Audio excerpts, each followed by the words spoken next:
여러분 안녕하십니까? 벤자민의 공식 포착입니다. 만나서 반갑습니다. 오늘 에코프로 BM 살펴볼 텐데요. 에코프로 BM의 이 금감원에서 증권신고서 정정 요구를 했습니다. 이게 공시로 올라왔는데 늦은 밤에 올라온 것으로 추측이 됩니다. 금감원 공시는 시간이 표시가 안 되거든요. 그래서 늦은 밤에 올라오면서 오늘 오전에 조금 이슈가 됐던 것 같은데, 제가 결론부터 말씀드리면은 이거 커다란 이슈거리는 아닙니다. 단지 에코프로 BM이 이 금감원의 요구사항에 맞춰서 내용을 정정하고 다시 공시 내고, 그 다음에 일정이 만약에 딜레이가 될 것 같다라고 하면 일정에 대한 변경, 이것도 여기에 공시 내용에 포함돼서 앞으로 정정신고서가 공시가 돼서 나오게 될 거고, 정정된 내용들이 어떤 내용들이 있는가, 이 부분을 중점적으로 추가적으로 파악해 봐야 되는 이런 내용이 되겠습니다. 그래서 오늘 이와 관련해서 제가 내용을 좀 공유를 드려볼 텐데요. 우선은 시장에 대한 내용을 잠깐 말씀드리고 가도록 하겠습니다. 오늘 에코프로 BM이 주가가 큰 폭의 상승이 있었고 반등이 있었지만은, 지금 주가 레벨도 이 에코프로 BM이 니켈 지분광산 투자하는 거, 그리고 R&D 투자하는 거, 운영자금 활용하는 거, 총 1조 2천억 원 규모죠. 이 규모에 상당히 미달하는 금액으로 조달될 수밖에 없는 지금 주가의 가격대입니다. 그래서 앞으로 기대할 수 있을 만한 유상증자 일정의 이벤트들 무엇이 있는지 좀 살펴보도록 하겠습니다. 우선 오늘 시장 전반적으로 수급이 괜찮았습니다. 오른 종목이 하락한 종목보다 훨씬 많았어요. 코스피는 상승한 종목이 711개, 하락한 종목이 169개, 코스닥은 상승한 종목이 1465개, 그리고 하락한 종목이 217개. 그런데 여기에는 중요한 이유가 있었죠. 어제 CPI 발표 있었습니다. CPI가 예상치보다 크게 하락해서 이 발표가 되고 난 다음에 채권 금리가 뚝 하고 떨어져 버렸어요. 그런데 아직도 4.5% 이상입니다. 이거 되게 위험한 레벨이에요. 그리고 지정학적 리스크가 지금 계속 이어져 가고 있죠.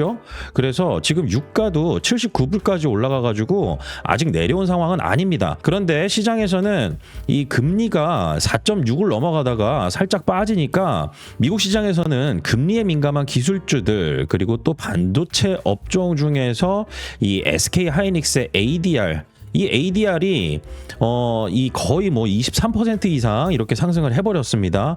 그러니 국내 증시에도 당연히 반도체 업종 중심으로 반도체 대표주, 그리고 반도체 장비주, 이런 쪽으로 큰 폭의 상승이 있었고요. 그리고 나머지 업종까지 골고루 상승하는 이러한 상황이 벌어졌습니다. 6월달처럼 단일 종목 레버리지에 과도한 쏠림으로 인해서 반도체 업종만 오르고 나머지 종목이 빠지는 이런 상황까지는 만들어지지 않았습니다. 그리고 오늘 같은 경우 외국인들, 그리고 기관, 순매수가 양시장에 다 들어오는 이런 모습을 보였는데, 아직은 유가가 79불대, 그리고 꺾이지 않았다라는 점, 이 부분은 좀 보수적 관점으로 시장을 바라봐야 됩니다. 그래서 오늘 시장의 전반적인 긍정적인 수급으로 거의 대부분의 업종과 종목들이 올랐다. 그리고 에코프로 BM도 여기에서 같이 오른 것이다 라고 볼 수가 있겠습니다. 자, 그러면은 정정신고서 언제 이렇게 금감원이 요구를 하는가?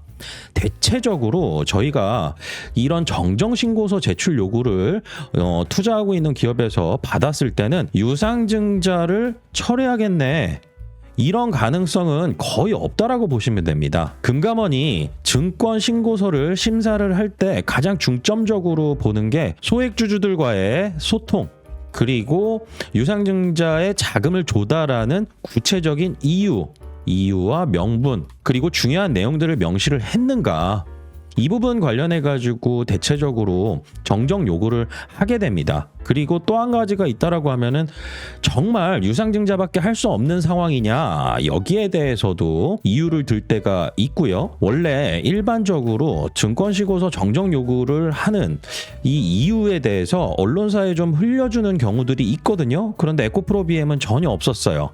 그래서 저희가 추측을 해볼 수밖에 없는데, 우선은 자금 사용에 대한 구체적인 목적에 있어서 제일 중요한 게 뭐였죠?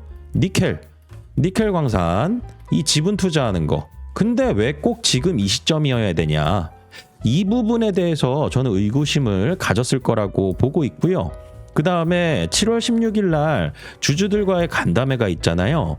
이때 나오는 내용도 굉장히 중요할 겁니다. 그래서 이 부분도 보완을 해가지고 아마 정정된 증권신고서를 다시 제출을 하게 될 텐데, 금감원 측에서는 왜 하필 이 시기에 주주가치 희석의 부담까지 떠안으면서 지금 대규모로 자금을 조달하느냐. 그런데 니켈 광산을 투자하는 구체적인 이유와 목적, 여기에 대해서 좀 더 상세히 언급을 해라. 그리고 주주들과 소통해라.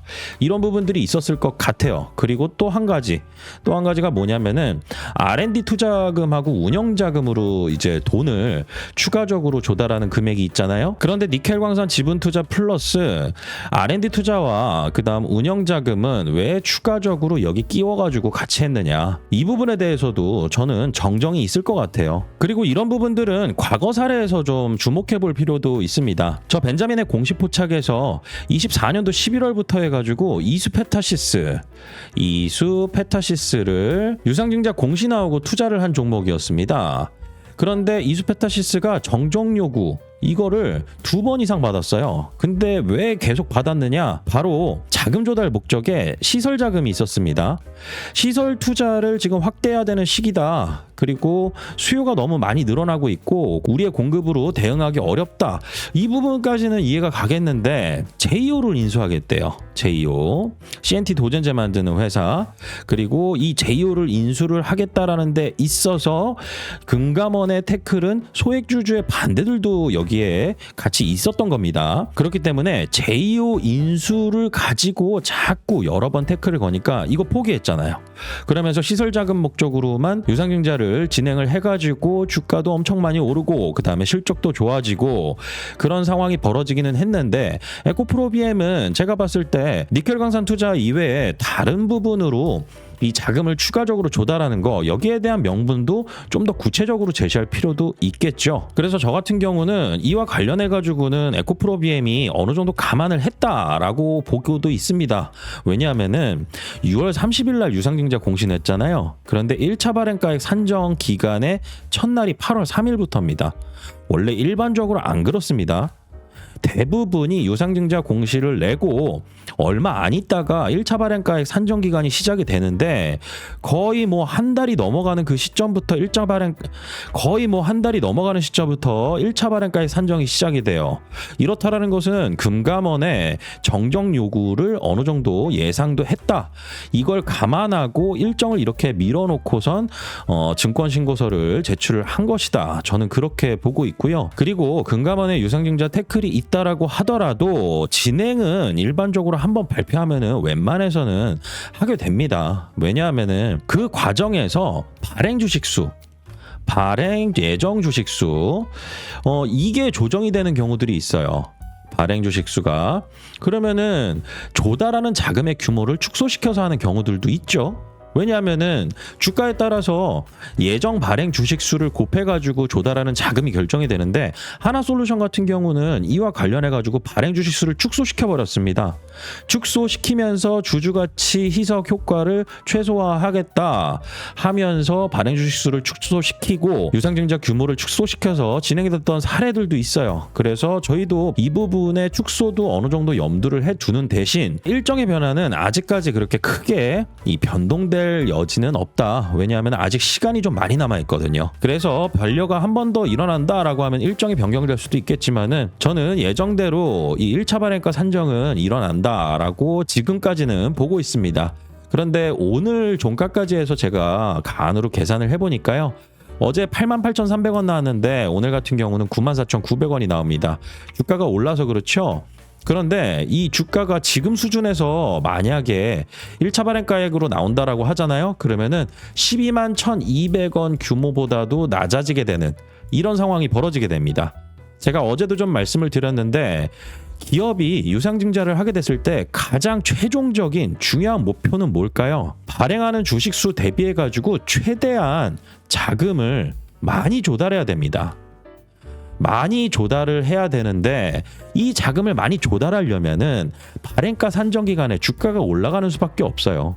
이때 할 수 있는 방법은 회사가 적극적인 홍보 활동하고 주주들과 기관들과의 소통하는 거, 그리고 만약에 준비된 계약이 있다라고 하면은 이때 좀 발표하는 거, 이런 부분들도 여러분들께서 염두에 두셔야 됩니다. 그리고 증권신고서에 나온 공시 내용을 좀 한 가지 말씀드려 볼게요.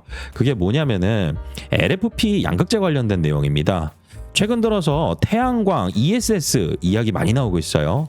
에코프로 BM도 NCA 양극재는 만들고 있잖아요. 이게 삼성 SDI 향으로 해서 ESS 쪽으로 초반에는 들어갈 수 있을지 몰라도 LFP 양극재가 계속 양산이 더 많이 되고 그 다음 가격 경쟁력으로 더 많이 확산이 된다라고 하면은 ACA 양극재를 사용하는 ESS 같은 경우는 경쟁력이 떨어질 수도 있다. 이 부분은 염두를 해둬야 되겠죠. 그런데 에코프로 BM은 여기에 있어서 좀 확고한 것 같습니다. 에코프로 BM은 ESS야 LFP 수요 확대에 대응하기 위해 검토하였던 약 3만 톤 규모의 신규 양산 공장 투자에 대해서는 투자 시점 규모를 재검토하기로 했다. 그리고 우선 기존에 구축된 생산 라인을 활용해서 수요에 유연하게 대응하는 방향으로 전략을 조정했다. LNF와 포스코 퓨처엠과는 다른 경로로 가겠다라는 거죠.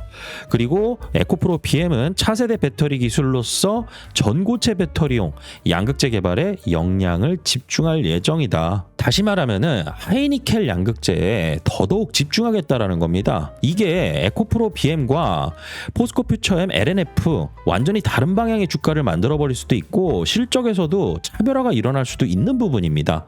저는 그렇게 보고는 있어요. 전고체 배터리 그리고 하이니켈 양극재 여기에 집중하겠다라는 거. 그런데 여기에 유상증자로 니켈 비중이 높은 하이니켈 양극재를 만들 때 이 니켈 광산에 지분 투자를 한다라는 거. 이와 관련해서 이번 지분 투자의 베팅이 굉장히 다른 실적을 만들어낼 수 있는 가능성, 저는 이 부분도 열어두고 있습니다. 그래서 최근 들어서 여러분들께서 좀 주목해야 될 키워드, 투자에 있어서 많이 들어보셨을 거예요. 전력난은 이게 쇼티지가 해결이 한순간에 될 수가 없습니다. 가장 늦게까지 공급 부족이 이어질 수 있는 거 바로 전력이 될 거예요. 그리고 태양광과 ESS 이 두 가지가 조합된 전력, 이 부분을 여러분들께서 주목을 해보시면서 이와 관련된 종목들, 저 벤자민과 함께 투자를 원하시는 분들은 네이버에 벤자민의 공식 포착이라고 검색을 하시고요. 제가 운영하는 네이버 프리미엄 컨텐츠를 구독하시게 되면 제가 에코프로 BM 관련해서 모니터링을 해드리는 내용, 제가 신규로 추천드리는 종목들, 그리고 모니터링을 하는 내용들을 장중 실시간으로 스마트폰 알림으로 받아보실 수가 있습니다. 오늘 내용은 여기까지고요. 저는 다음 시간에 또 찾아뵙도록 하겠습니다. 구독과 좋아요는 큰 힘이 됩니다.